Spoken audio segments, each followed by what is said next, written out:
Den Pole Dance, den überlasse ich lieber denen, die es wirklich können. Ich bin hier bei der Valeria in Stuttgart bei Vertical Arts und kann hier diese Kamera-Objektiv-Kombi von Sony perfekt ausprobieren. Die Sony Alpha 7R5, das ist eine Vollformatkamera mit 61 Megapixel Auflösung und die schafft bis zu 10 Bilder pro Sekunde, also perfekt für Personen, die sich schnell bewegen. In Kombination mit diesem 50 mm Objektiv von Sony, dem FE 1.2 50GM, ist es die perfekte Kombi für Porträt- und Personenfotos.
Das hier ist die Sony Alpha 7R5, eine Vollformatkamera mit 61 Megapixeln und wir schauen uns hier mal kurz die technischen Daten an und was sie vor allem zu den anderen Sony Alphas unterscheidet.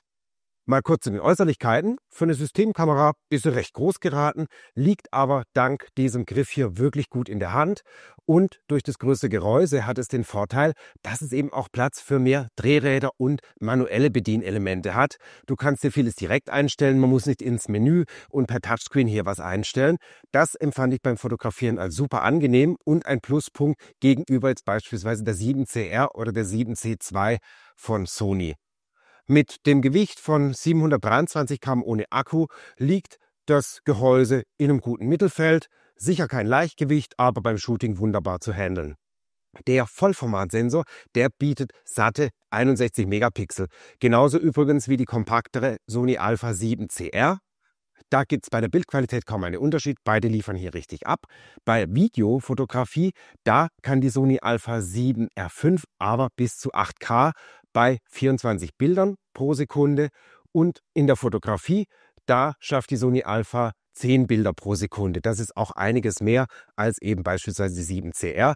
Du kannst hier im RAW-Modus übrigens dank dem großen Pufferspeicher auch wirklich den Finger auf dem Auslöser lassen. Laut Sony gehen hier über 500 Bilder am Stück ohne Probleme. Das ist perfekt, um schnelle Bewegungen beim Tanz oder auch Sprünge ganz wunderbar einzufangen. Zuverlässig und präzise klappt das. Bei möglichen Belichtungsgeschwindigkeit, da setzt die Sony Alpha 7R5 auch noch eines drauf. Da geht nämlich bis zu 1/8000 Sekunde. Bei einem Fotoshooting, wenn ich gerade auch hier in Action unterwegs bin, da verlasse ich mich lieber auf den Autofokus. Und hier hat die Sony Alpha einen KI-Autofokus integriert, der Objekte erkennt und dann auch nicht mehr aus den Augen bzw. aus dem Fokus lässt. Das ist gerade, wenn man eben sehr schnell fotografiert, eine echte Hilfe.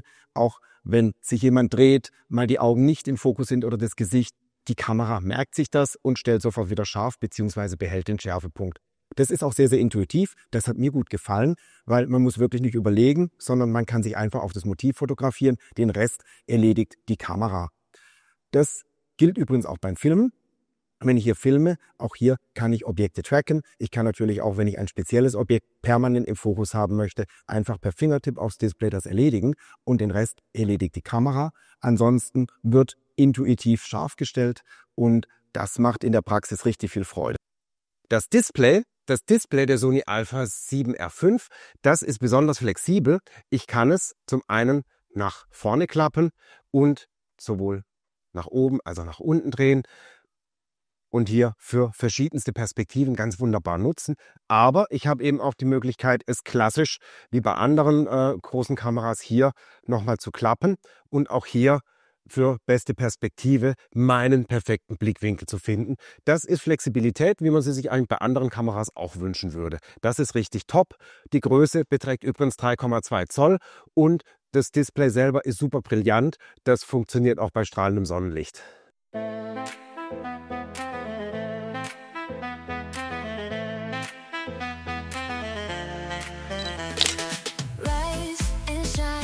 Let's get it right. Chasing dreams at morning light. Sweat it out, feet hit the ground. Pushing hard, we're gym bound. Energy like lightning sparks. Listen close to beating hearts. Push past limits, break the mold. Das FE 1.2 50GM von Sony als passendes Objektiv, speziell natürlich gedacht im Bereich der Porträtfotografie dabei. Ich habe natürlich für Bühnen und für schlechte Lichtsituationen mit Blende 1.2 jede Menge Spielraum, um auch schnelle Belichtungszeiten ohne extrem hohen ISO-Wert umsetzen zu können.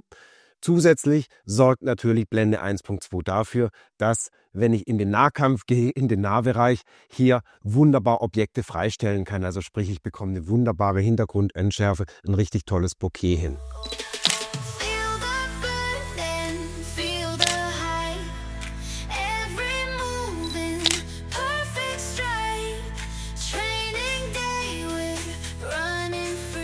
Für den technischen Daten, das Objektiv selbst, das misst 108 mm in der Länge, hat einen Durchmesser von 87 mm und wiegt 778 Gramm. Ist robust gebaut, natürlich spritzwassergeschützt und damit für Studio und auch Outdoor bestens geeignet. Das Objektiv würde ich auch als sehr, sehr schnelles Objektiv bezeichnen. Mir ist in der Praxis aufgefallen, dass der Autofokusmotor extrem präzise, extrem fix reagiert, dazu noch unhörbar ist und natürlich perfekt mit den KI-Features der Kamera zusammenarbeitet. Vor meinem Fazit hat man mir gesagt, ich soll jetzt hier auch noch tanzen. Ich drehe zumindest mal eine Runde hier an der Stange. Ja, war jetzt gar nicht so schlecht, oder? Und hat Spaß gemacht. Übrigens genauso viel Spaß macht diese Kombi aus der Sony Alpha 7R5 plus dem 50 mm Objektiv mit 1.2er durchgehender Blende. Der KI-Autofokus, der leistet beim Shooting richtig gute Arbeit, stellt immer da scharf, wo man es möchte. Das funktioniert wirklich intuitiv. Und der Autofokusmotor, der ist nahezu unhörbar, ebenfalls super schnell. Insgesamt eine coole Kombi. Natürlich kann ich auch manuell scharf stellen, wenn ich das möchte. Aber ganz ehrlich, beim Shooting, da konzentriere ich mich sehr, sehr gerne aufs Motiv und eben nicht auf die Technik. Was ich hier auch gemacht habe, ich habe tatsächlich hier meine Blende manuell eingestellt und habe den ISO-Wert auf Automatik gelassen, weil mir hier wichtig war, dass ich immer eine schnelle Belichtungszeit habe und die entsprechende Blendeneinstellung. Ich habe tatsächlich meistens mit 1.2 oder maximal 2.8 fotografiert, um den Hintergrund eben schön unscharf zu haben. Und der ISO-Wert, die Kamera, die ist auch bei 2000, 3000 oder 4000 ISO einwandfrei und rauschfrei. Da kann man nichts falsch machen. Von daher war das hier die richtige Einstellung. Ja, ich hoffe, dir hat dieser kleine Praxisclip gefallen. Falls ja, dann freut es mich, wenn du ein Abo dalässt und ein Like, damit du immer informiert bist, wenn die nächsten Testvideos online gehen. Bis bald!